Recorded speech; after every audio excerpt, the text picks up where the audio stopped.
Pemirsa, kita akan memasuki Habarnam Panambayan.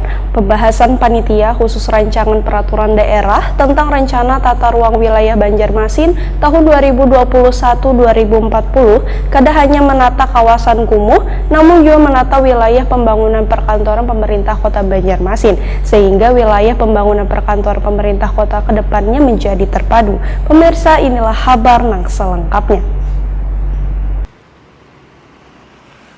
Pembahasan panitia khusus rancangan peraturan daerah tentang rencana tata ruang wilayah Banjarmasin tahun 2021-2040 kada hanya akan menata kawasan kumuh namun juga menata wilayah pembangunan perkantoran pemerintah kota Banjarmasin. Ketua Pansus Raperda RT RW Banjarmasin Arupa Arif usai rapat pembahasan Waitakoni Prima TV Selasa 18 Mei 2021 memadahkan panitia khusus telah mengusulkan dalam revisi RT RW dimasukkan draft rencana wilayah pembangunan perkantoran pemerintah kota Banjarmasin untuk 20 tahun ke depan, sehingga wilayah pembangunan perkantoran pemerintah kota ke depannya menjadi terpadu. Politisi Partai Persatuan Pembangunan ini pun menegaskan bila rencana wilayah pembangunan perkantoran pemerintah kota ini bukanlah permasalahan baru karena sudah ada sejak pemerintahan kota dipimpin Wali Kota Banjarmasin Sajoko. Lokasinya direncanakan di Banjarmasin Selatan. Kemudian rencana tersebut, ujar Arupa Arif, muncul kembali wayah pembahasan dikarenakan kini perkantoran instansi pemerintahan terpencar-pencar.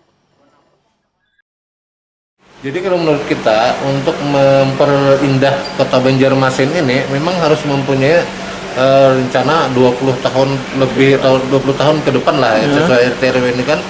Nah, bagaimana kota Banjarmasin ini lebih baik lagi, lebih indah, lebih bagus, lebih cantik ya kan. Jadi harus mempunyai perkantoran yang komprehensif. Misalnya kawasan terpadu satu kawasan baik itu pemerintah kota maupun DPRD satu lokasi ya kan. Ini kan seperti di daerah-daerah lain kan sudah menerapkan itu. Nah, hanya kota Banjarmasin aja yang kantornya yang kalau menurut kita DPRD-nya aja paling terjelek di seluruh Indonesia ini. Kota DPR untuk DPRD-nya.